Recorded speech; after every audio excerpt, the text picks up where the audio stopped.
Bismillahirrahmanirrahim. Assalamualaikum warahmatullahi wabarakatuh. Halo teman-teman, perkenalkan nama saya Ayu Herlina dari Fakultas Keguruan dan Ilmu Pendidikan Guru Pendidikan Anak Usia Dini. Di sini saya akan membuat video presentasi untuk memenuhi salah satu tugas dari Bapak Elvan Panhas Fatwa Khomeini MAG pada mata kuliah Pendidikan Agama Islam. Judul dari video presentasi kali ini adalah bab 8 mengenai iman dan pengaruhnya bagi kehidupan. Yang pertama, kita akan mempelajari tentang pengertian iman. Iman secara bahasa berarti percaya, tunduk, tentram, dan tenang. Sedangkan iman secara istilah mempunyai banyak pendapat. Di antaranya, menurut Syekh Muhammad Amin Al-Qurdi, iman adalah pembenaran dengan hati. Menurut Imam Abu Hanifah, iman adalah mengikrarkan dengan lidah dan membenarkan dengan hati. Dan menurut Hasbi As-Siddiqi, iman ialah mengucapkan dengan lidah, membenarkan dengan hati, dan mengerjakan dengan anggota tubuh.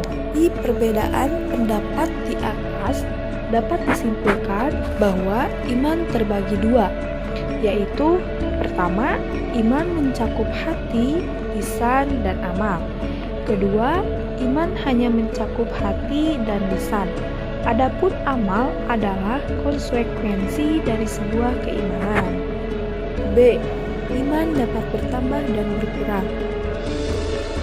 Sebagaimana firman-Nya dalam Quran surat Al-Anfal ayat 2, sesungguhnya orang-orang yang beriman adalah mereka yang apabila disebutkan nama Allah gemetar hatinya, dan apabila dibacakan ayat-ayatnya kepada mereka bertambah kuat imannya, dan hanya kepada Allah sebagai Rabb-nya mereka bertawakal. Yang kedua, menurut Quran surat Al-Imran ayat 173, yang artinya yaitu orang-orang yang taati Allah dan Rasul, yang ketika ada orang-orang mengatakan kepadanya, orang-orang Quraisy telah mengumpulkan pasukan untuk menyerang kamu, karena itu takutlah kepada mereka. Ternyata ucapan itu menambah kuat iman mereka, dan mereka menjawab, cukuplah Allah menjadi penolong dan Dia sebaik-baiknya pelindung. Yang ketiga, menurut Quran surat Al-Fat ayat 4, yang artinya Dialah yang telah menurunkan ketenangan ke dalam hati orang-orang mukmin untuk menambah keimanan yang telah ada. Dan milik Allah lah bala tentara langit dan bumi, dan Allah Maha mengetahui, Maha bijaksana. Yang keempat, menurut hadis Rasulullah SAW yang menyatakan bahwa barang siapa di antara kamu yang melihat kemungkaran, hendaklah dia rubah dengan tangannya. Jika dia tidak sanggup, maka hendaklah dia rubah dengan lisannya. Apabila dia juga tidak sanggup, maka hendaklah dia rubah dengan hati. Itu adalah selemah-lemahnya iman. Selanjutnya ada beberapa faktor bertambahnya iman seseorang. Di antaranya yang pertama, makin banyak ilmu Allah yang dipelajari, maka akan makin kenal dengan kebesaran Allah. Soalnya makin kita kenal dengan kebesaran Allah, pada akhirnya akan memunculkan rasa takjub dan cinta kepada Allah, sehingga muncul rasa takut kepada Allah sebagaimana firman-Nya dalam Quran surat Al-Fatih ayat 28. Yang kedua adalah semakin banyak amal soleh seseorang, semakin meningkat imannya. Dan yang ketiga, keimanan dapat meningkatkan dengan mengingat Allah. C. Hubungan iman, ilmu, dan amal.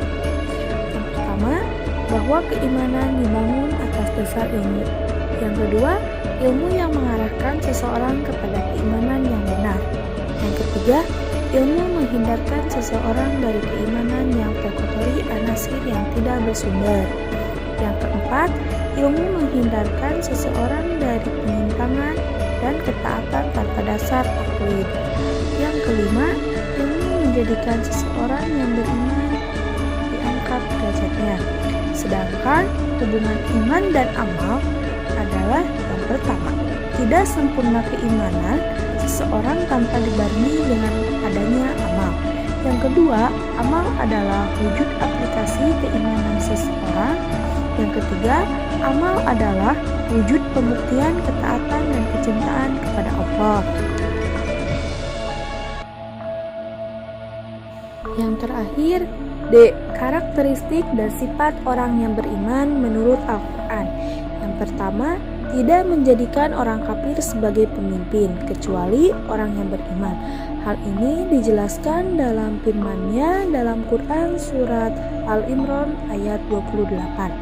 Yang kedua, bertawakal kepada Allah Subhanahu wa Ta'ala semata, sebagaimana firman-Nya dalam Quran surat Al-Imran ayat 122. Yang ketiga, apabila disebut nama Allah bergetar hatinya. Yang keempat, apabila dibacakan ayat-ayat Allah bertambah kuat imannya, sebagaimana firman-Nya dalam Quran surat Al-Anfal ayat 2-4. Yang kelima, memiliki sifat mujahadah atau kesungguhan dalam segala hal. Yang keenam, memiliki sifat simpati dan empati kepada sesamanya, sebagaimana firman-Nya dalam Quran surat Al-Anfal ayat 74. Yang ketujuh, sholatnya terjaga dan khusyuk.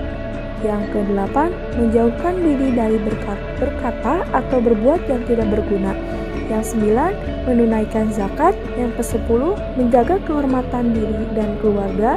Yang ke-11, memiliki sifat amanah sebagaimana firman-Nya dalam Quran surat Al-Mu'minun ayat 1-11. Yang ke-12, berbaik sangka kepada sesamanya sebagaimana firman-Nya dalam Quran surat An-Nur ayat 12. Yang ke-13, menjaga pandangannya, tidak memperlihatkan perhiasannya atau auratnya, dan menutupkan kain kerudung ke dadanya sebagaimana firman-Nya dalam Quran surat An-Nur ayat 31. Yang ke-14, memiliki etika dan tata krama dalam kehidupan keseharian sebagaimana firman-Nya dalam Quran surat An-Nur ayat 62. Yang ke-15, memiliki sifat teliti dalam berkata dan bertindak sebagaimana firman-Nya dalam Quran surat An-Nisa ayat 94. Yang terakhir, memiliki sifat menghargai waktu sebagaimana firman-Nya dalam Quran surat An-Nisa ayat 103.